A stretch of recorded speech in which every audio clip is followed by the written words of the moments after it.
Australia's new mass surveillance mandate, written by Digital Rights Watch, or all the Australian government has new laws on the books to hack your computer, your online accounts, and just about any piece of technology and networks you come into contact with. It can happen without a warrant and without you ever knowing. That's just the start of it. Outraged? Good. Earlier in August, the Parliamentary Joint Committee on Intelligence and Security, PJCIS, released a report on the surveillance legislation amendment Identify and Disrupt Bill 2020, recommending it be passed with significant changes. Most notably, they recommended narrowing the scope of the new powers introduced by the bill by limiting the criteria for issuing new warrants, requiring approval from a superior court judge, and calling for stronger oversight and review mechanisms. The bill was passed just over a week later by both houses. Needless to say, most of the recommendations of the PJCIS report have gone ignored, similarly to the concerns previously raised by us, Human Rights Law Center, and several others. So let's dive right in and take a closer look at the powers the legislation will grant to law enforcement. The three big powers given to the Australian Federal Police, AFP, or the Australian Criminal Intelligence Commission, ACIC, are data disruption warrants, account takeover warrants, network activity warrants, a data disruption. Warrant enables the agencies to add, copy, delete, or alter data on devices. And while it's called a warrant, there is an emergency authorization process for cases when it is not practicable to get a warrant. So a data disruption warrant can be issued under something referred to as an emergency authorization, a new power which the PJCIS insisted in their report should be reserved for a superior court judge. This was ignored, and so emergency authorizations remain, which means that Australia now has a warrantless surveillance regime on the books. A couple of additional notes on data disruption warrants is that they can be issued on devices even if the individual's identity is not known, if the device is likely connected to a suspected offense, or if the information could assist in an investigation. It should also be noted that in the final text, an emergency authorization can also be used to simply get access to data held in a computer. To do this, the final text allows them to use a computer, a telecommunications facility, any other electronic equipment or a data storage device. An account takeover.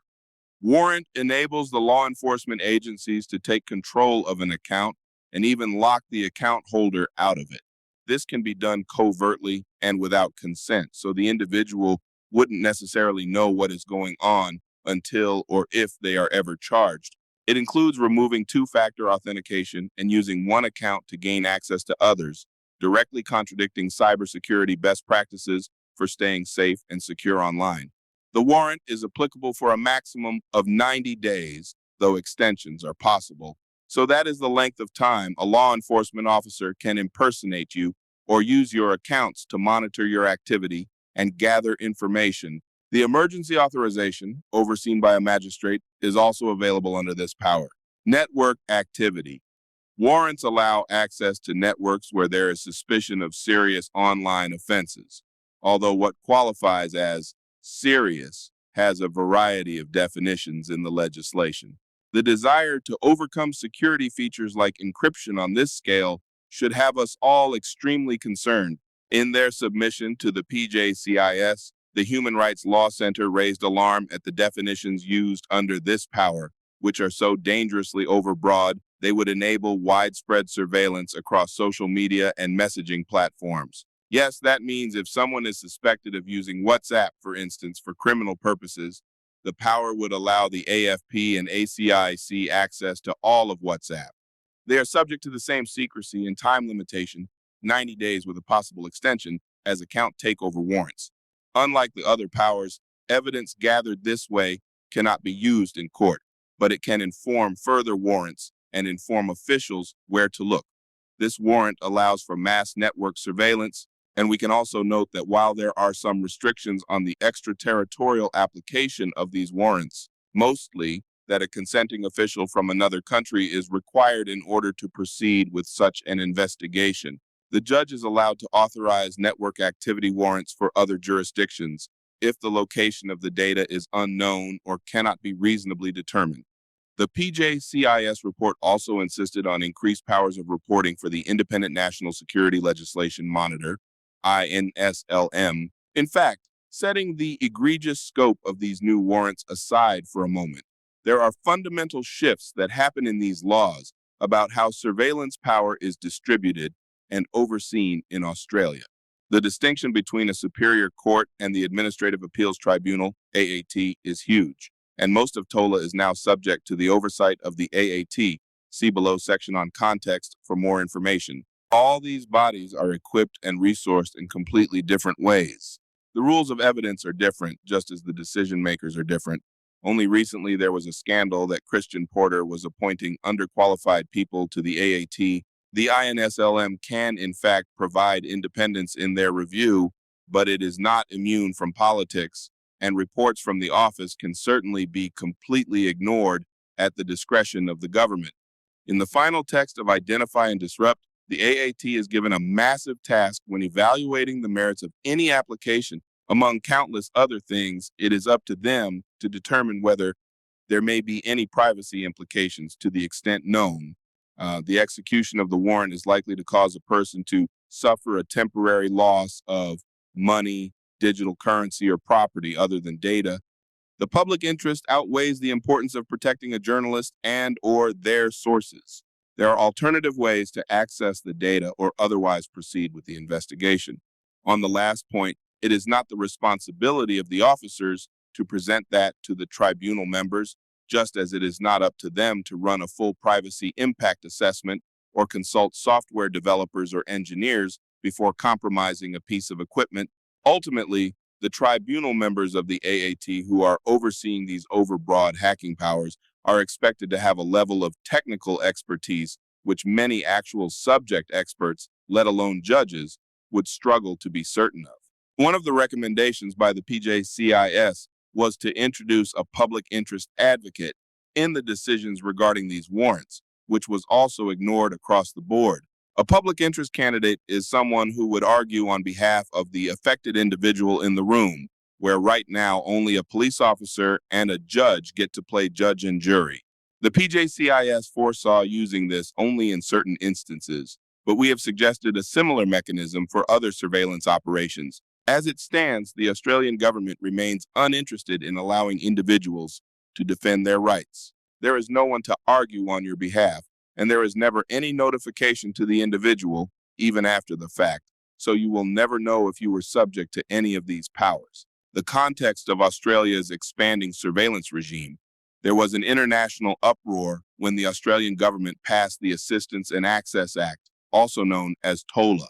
Introduced in 2018, it contains some of the broadest powers for law enforcement to intercept and monitor encrypted communications. Its only international parallel is the UK's equally infamous Investigatory Powers Act, which is under ongoing challenges in the UK courts over its infringement on privacy, an avenue for challenge that remains unavailable to Australians, where the right to privacy continues to be ignored by the federal government, and thus out of reach for such court challenges. But TOLA, which gave law enforcement and intelligence agencies the power to infiltrate and compromise encrypted communication channels, has been deemed to be not quite enough. It should be said that TOLA remains under review for its incompatibility with human rights and the right to privacy and freedom of expression, and is still waiting for amendments as suggested by the Independent National Security Legislation Monitor, INSLM, in June 2020. In spite of that, the Australian government went on to add 2 new pieces of legislation to expand its mass surveillance mandate. International Productions Order, IPO Bill, even though it passed in Australia. The powers will need to be approved by the U.S. Congress before taking effect. Identify and Disrupt Bill. We can refer to both now as acts because, in what is an increasing trend in the Australian Parliament, the bills flew through both houses in a single day. The Identify and Disrupt Act grapples with the same issue that TOLA did, the need for law enforcement to see and intercept what we do online. However, Identify and Disrupt goes much further, and where it was not completely true to call TOLA an attempt at mass surveillance, Identify and Disrupt now provides that capability and overreach for both AFP and ACI.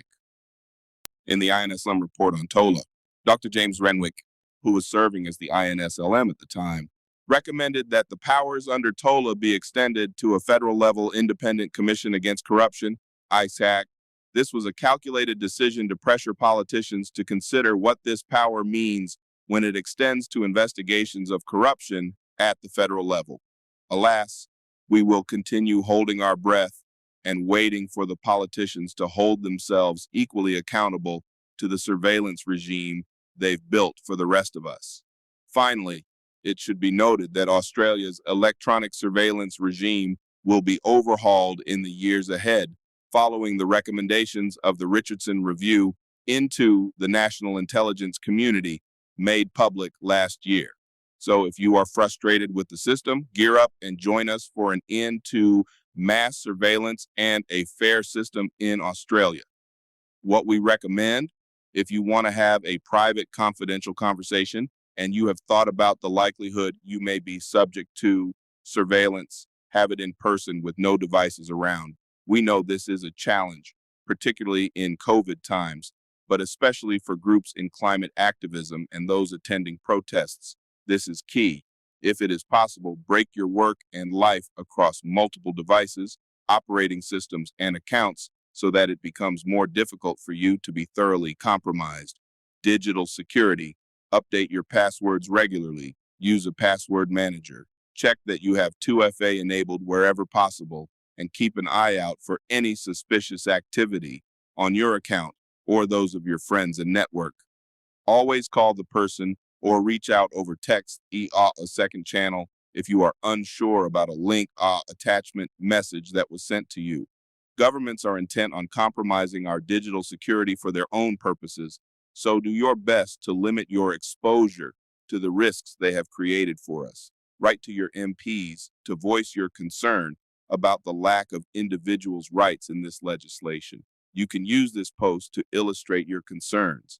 Ask for the legislation to be referred to INSLM for a human rights impact assessment. There will be a 5-year sunset for the powers in this legislation, meaning that they will need to be revisited and reapproved by Parliament. We can turn the tides on this.